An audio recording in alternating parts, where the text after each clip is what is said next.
एक माधवपुर नाम का गांव था। गांव में एक विक्रम नाम का लकड़हारा अपनी पत्नी मीरा के साथ रहता था। विक्रम का एक वीरू नाम का दोस्त भी था। विक्रम और वीरू दोनों साथ मिलकर जंगल में लकड़ी काटने आते थे। दोनों दोस्त हरे भरे पेड़ को नहीं काटते, सिर्फ सूखे पेड़ को काटकर अपना जीवन गुजारते थे। वीरू थोड़ा लालची था। वीरू हमेशा ज्यादा पैसा कैसे मिले उसके बारे में सोचता रहता है, लेकिन विक्रम उसे हमेशा कहता कि हमें मेहनत करनी चाहिए, पैसे हमें मेहनत करने से अपने आप मिल जाएंगे।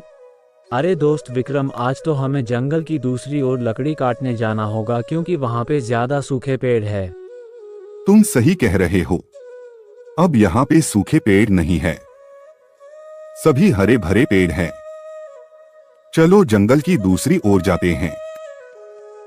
फिर विक्रम और वीरू दोनों दोस्त जंगल की दूसरी ओर जाते हैं। जंगल में चलते चलते जा रहे थे। जंगल सुनसान था, कोई जंगल में पशु पक्षी नहीं दिख रहे थे। तब उसे एक गुफा दिखी। वीरू बोला, दोस्त देखो वहाँ पे गुफा है, चलो गुफा के अंदर जाते हैं, कोई खजाना होगा तो हम माला माल हो जाएंगे। नहीं दोस्त, हमें गुफा के अंदर नहीं जाना चाहिए।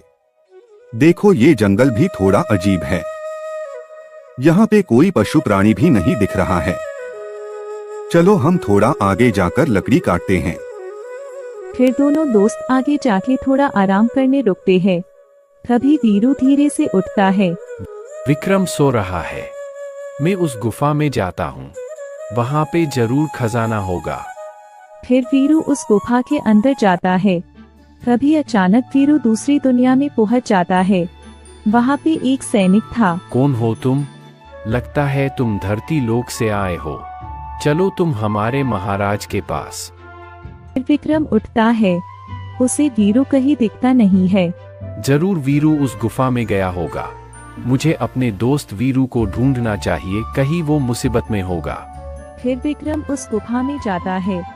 तभी वो भी अचानक गायब हो जाता है और दूसरी दुनिया में आ जाता है।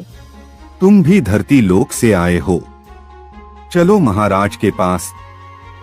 फिर विक्रम को राजा के पास ले जाते हैं। महाराज, आपने हमें बंदी क्यों बनाया है?